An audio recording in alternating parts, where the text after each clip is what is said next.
Hello, everybody. Yeah, welcome to my page, Timo Starboy, Channel Blogs. Yeah, I greet you well at your location time. Yeah, good morning, good afternoon, good evening. And for those people who have already sleeping, good night. Yeah, so we want to talk about the foreign investors coming and running away from Nigeria.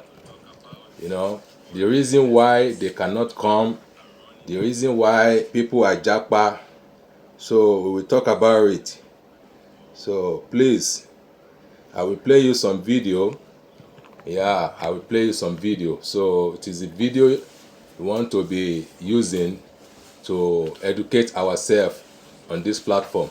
So please follow the reason why.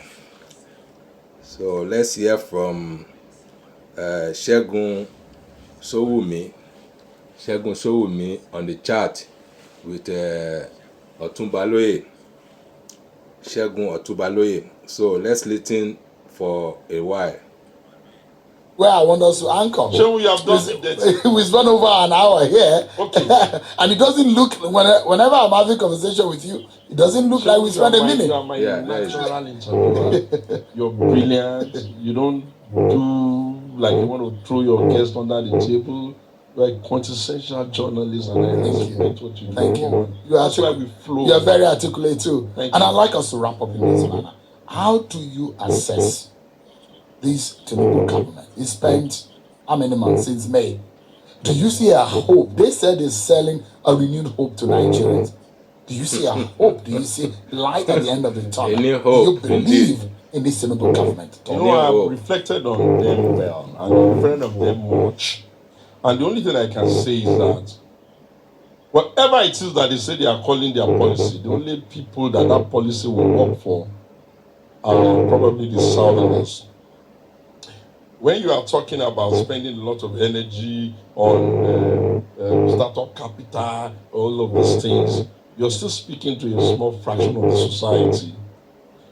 Their attitude around money, the way they're throwing their weight all over the place, the way they're just spending money like drunken sailors, is not a reflection of what I expect for a government that is trying to like fix the country and give it again. So I think that I have concluded that nothing good will come out of their Nazareth, and that at the end of the day they will spend their 4 years or whatever time God has given them to make themselves richer, to make themselves bigger, and probably leave the country more miserable. For you to be able to solve the problem of Nigeria, the underpinning philosophy of your budgeting must be we are budgeting for the poor.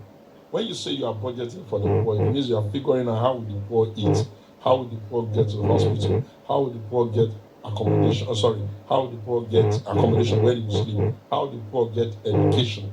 If you start thinking from that mindset of let us budget for the poor, you know what will happen?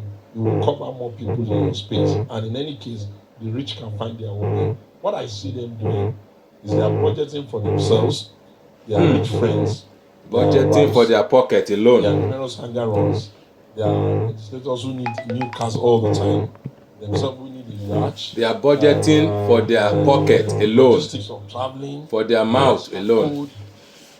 They are not serious. Yeah. You are a nation that is in debt. Thinks that by not showing even potential, people that can give them more money or even forgive them or invest in their country, that they have the ability to be frugal and spend money better, that people are just going to keep dashing them money. They must think the world for the fool. Even what they are doing in the oil and gas industry is quite unbelievable. What we're hearing there with all our partners is not palatable. No new investment that significantly is coming in, and we are not able to show that even anybody who wants to give us money, we are going to use it well or we are going to use it judiciously. You can't carry a bunch of people to hunger. We have not recovered from that. You've come back home. You are building houses and building houses for yourself. That's not good. We have not recovered from that. That was the point. That is just the point. Change. So 1,000 plus people. We have not recovered from that. What do we know you are going to do back? Building houses, buying luxurious cars for their wife. It's running out of fashion.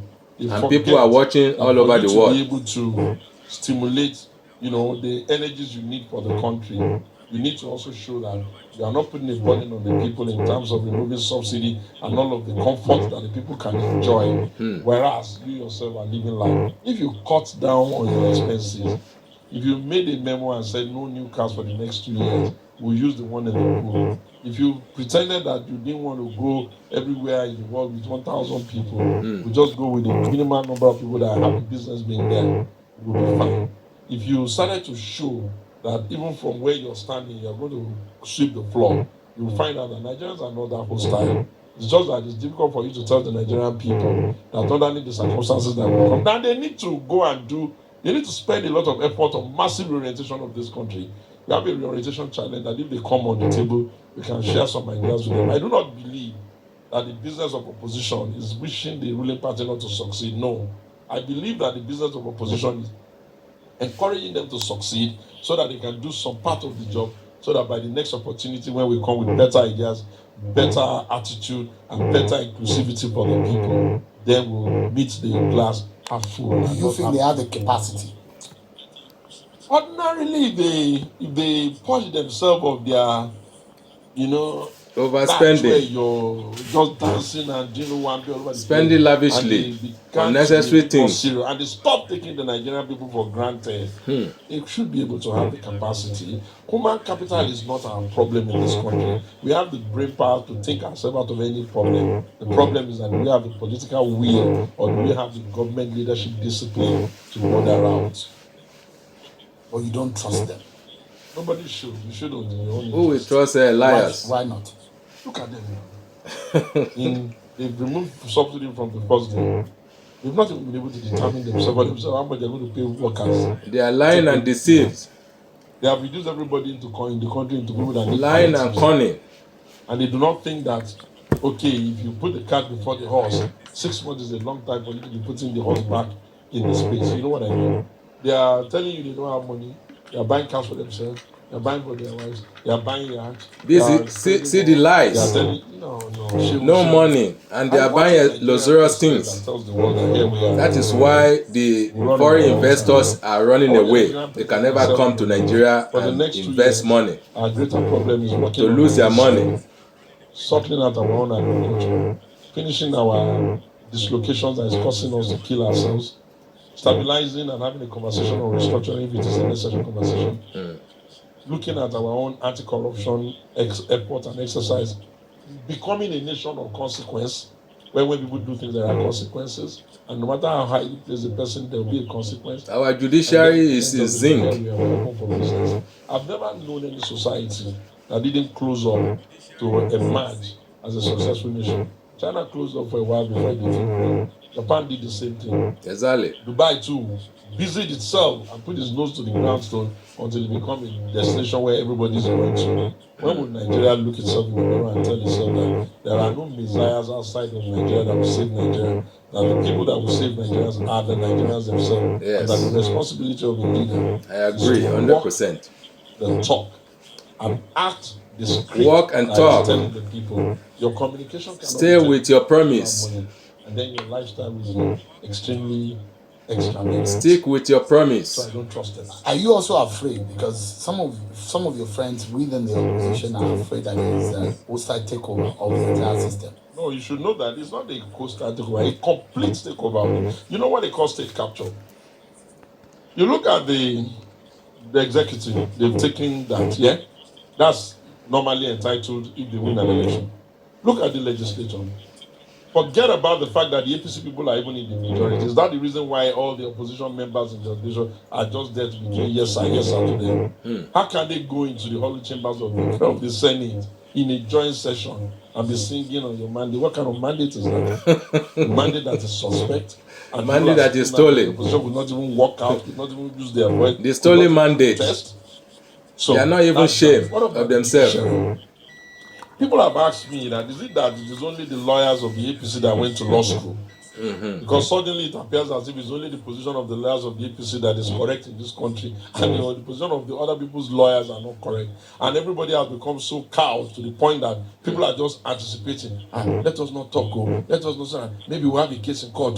Maybe the judiciary should be a place where, when you come to court, You don't need to be afraid of your police. Yeah, it's supposed The to person you have be taken to hope court, you have taken for him to the court. massive You people, should be you know, assured that the court will for look the at the people case in and the do what it country. needs to do. And like I always tell They are people, that hopeless. you lose in court does not mean the judiciary They are is corrupt. hopeless No, I now. don't accept that argument. The argument I take is the judiciary cannot be making plenary slips and expect society that is already agitated to clap for them. You can't write the judgment of Kano the way you want it. That's unacceptable. And you can't have a set of laws or interpretation of statutes that is a bit confusing. What even constitutes a pre-election matter now? Because in one case you say it's a pre-election matter, it has no locus here, and in other cases you say it can be both pre-election and post-election matter. So we need to clean up everywhere where the malady that has infected our society, be it corruption, Malady. nepotism, it has affected everywhere. And unfortunately, we cannot clean it from the base. We have to clean it from the head so that the head Exactly. will give instruction to the base. If Exactly. governors and everybody is coming to Abuja for a check to run their state, then it means that there's still some leverage in the presidency to show the way, a change of attitude and what needs to happen. And I think if we're able to accept that, we have a right to be hopeful, and that the work that needs to go into that hope is the work of all of us, not the work of the poor and the rich are supposed to be smiling, dancing, happy, and without empathy with the way the rich is spending money or the leadership of the country spending money. You need to ensure that God did not put poor people in this country so that they can be clapping for the rich. We have a duty to make sure that our budgeting process is a budgeting process that is budgeting to cater for the things that affect the poor. That's what I've seen. Chief Otumba Shegun. So that is it. Yeah. So as you can hear, those points utter out, you know. So this government, they are just I don't know, they are a bunch of joke, you know, because they've been lying and cheating and telling us what we supposed not to hear, you know, and they are not talking and walking. So it is it's unfortunate, you know, that they are sitting there, you know, just trying to enrich their pocket alone, you know, and their family and their loved ones, not for the majority people, not for the people of Nigeria, you know, not for the masses people, you know, people in need. They are happy, they are living large, they are eating fat, while the poor are crying all over the place and dying. So this is not just, this is not balanced. So thank you guys, thank you for watching. So please leave your comment and please share. Thank you. God will bless you all. Have a wonderful time. Bye.